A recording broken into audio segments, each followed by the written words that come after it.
జగన్ రావాలి సార్, యువ నాయకుడు కాబట్టి కొద్దిగా అంత ప్రాబ్లమ్స్ అంతా తెలిసి 4 ఏళ్ళు ఏమైనా డెవలప్ చేయలేదు కదా. ఊరికి రాజధానినే చేశాడు కానీ ఏం డెవలప్ చేయలేదు కదా.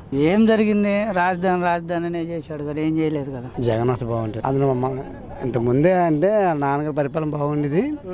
ఇది వస్తుంది కొంచెం ఛాన్స్ ఇవ్వాలి. పెద్ద బాగాలేదండి, అన్నిటికీ ఆటంకాలు వస్తున్నాయి. దాన్ని బట్టి ఏదైనా పెద్ద దానికి ఏదో రాజకీయాలు చేయడం, ప్రజలకి అత్యాసన వాగ్దానం ఏం చేయలేదు. 2019 ఎన్నికల్లో అయితే జగన్మోహన్ రెడ్డి వస్తాను. ఎందుకంటే అప్పటి వరకు చంద్రబాబు నాయుడు ఉన్నారు కదా, ఏం చేసిండ్రు, ఏమీ చేయలే.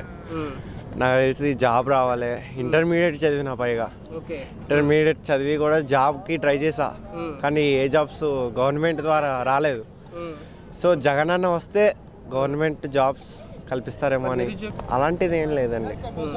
ఇప్పటికొచ్చి చాలామంది ఉద్యోగం కోసం వెయిటింగ్ చేస్తున్నారు ఈ రాష్ట్రంలో. అలాంటిది ఇప్పటికొచ్చి కొన్ని ఉద్యోగాల మట్టిగా వచ్చాయి అనమాట. సో జగన్ అన్న వస్తే మరిన్ని అద్భుతాలు జరుగుతాయి. అలాగే నవరత్నాలు కూడా తీసుకొస్తాడు నమ్మకం. వైఎస్ఆర్ కాంగ్రెస్ పార్టీ వస్తే మేలు అనుకున్నాం సార్. దేనికంటే ఇంత చంద్రబాబు నాయుడు 4 ఏళ్ల పర్యటనలో ఏం మనకేం చేయలేదు. కొంతవరకే చేశారు, కొంతవరకు చేయలేదు.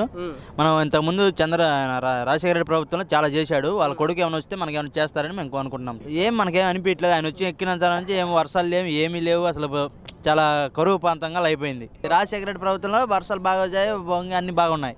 వర్షాలు కానీ మొత్తం పంటలు కానీ బాగున్నాయి. అంటే చంద్రబాబు 4 yearsలో ఏం చేయలేదు.